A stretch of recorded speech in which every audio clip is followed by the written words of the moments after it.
Resistencia eléctrica en el cuerpo humano. ¿Alguna vez te has preguntado qué sucede cuando un cuerpo entra en contacto con la corriente eléctrica? A continuación te explicaremos la respuesta con el objetivo de comprender la importancia de la resistencia eléctrica del cuerpo humano y los efectos que ocasiona el flujo de dicha corriente a través del organismo, así como promover la seguridad eléctrica en nuestra vida diaria. Antes de profundizar, es esencial comprender algunos conceptos claves. La resistencia eléctrica es la oposición del flujo de electrones de desplazarse en un medio debido a las colisiones y fricciones entre los electrones libres y otros electrones, iones y átomos presentes en la trayectoria de movimiento. Los conductores eléctricos permiten mayor flujo de corriente, mientras que los materiales aislantes impiden el paso de electricidad, teniendo una mayor resistencia eléctrica.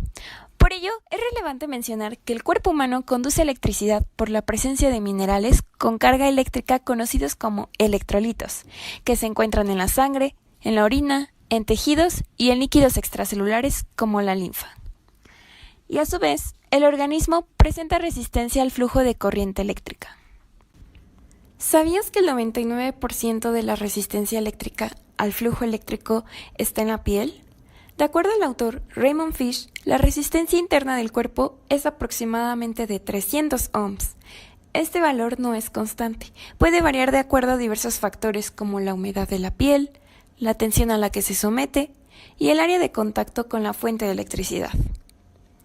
La piel es la principal barrera de protección al paso de corriente.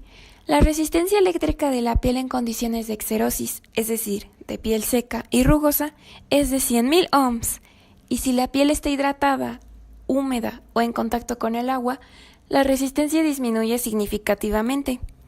Esto se debe a que el agua es un buen conductor de la electricidad. La piel actúa como un condensador eléctrico, ya que permite un mayor flujo de corriente con un instantáneo cambio de voltaje. La resistencia de la piel está en función de básicamente dos capas de la piel: del estrato lúcido, que es una capa delgada y clara de células muertas de la piel en la epidermis, llamada así por su apariencia translúcida, y al estrato córneo, que es la capa más externa de la epidermis.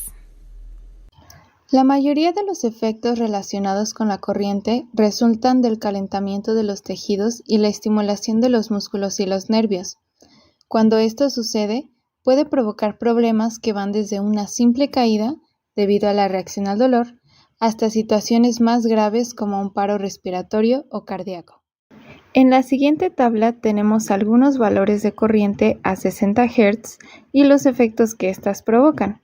Por ejemplo, 1 mA es apenas perceptible. Sin embargo, podemos ver que se requiere 1000 veces más corriente para activar un interruptor de 20 amperes que para desencadenar un paro respiratorio. Esto ilustra lo delicado y sensible que es nuestro sistema fisiológico ante la electricidad. Y si bien la corriente es la que determina los efectos fisiológicos, el voltaje también influye. Por ejemplo, a voltajes iguales o mayores de 500 volts se rompe la resistencia en la capa externa de la piel. Entonces la cantidad de corriente que fluye va a aumentar con cualquier voltaje dado. Las zonas con las heridas son comúnmente las áreas donde se da esta ruptura de la resistencia de la piel. Se puede esperar que esta corriente provoque lesiones profundas. Por ello es que a alto voltaje se encuentran lesiones similares a quemaduras de la piel en tejidos profundos. También puede suceder electroporación, que es el daño de la membrana celular debido al alto voltaje en un tejido. ¿Cuál es la relación entre voltaje, corriente y resistencia?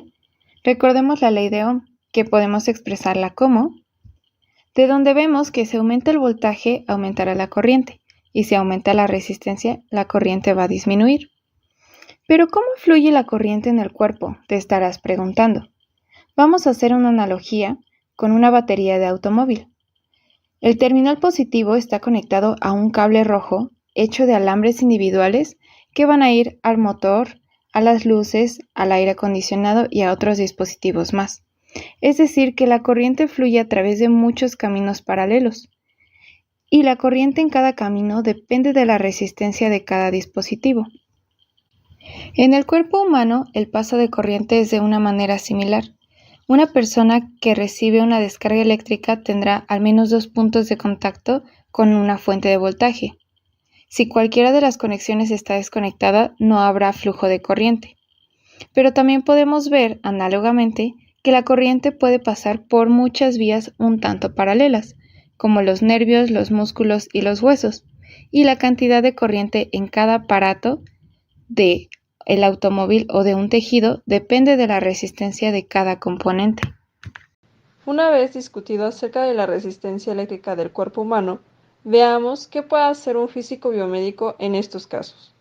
El físico biomédico puede ser capaz de evaluar los efectos de la corriente eléctrica, integrando el conocimiento de la interacción de la electricidad en tejidos biológicos y ayudar a comprender los efectos fisiológicos de la corriente eléctrica en el cuerpo humano.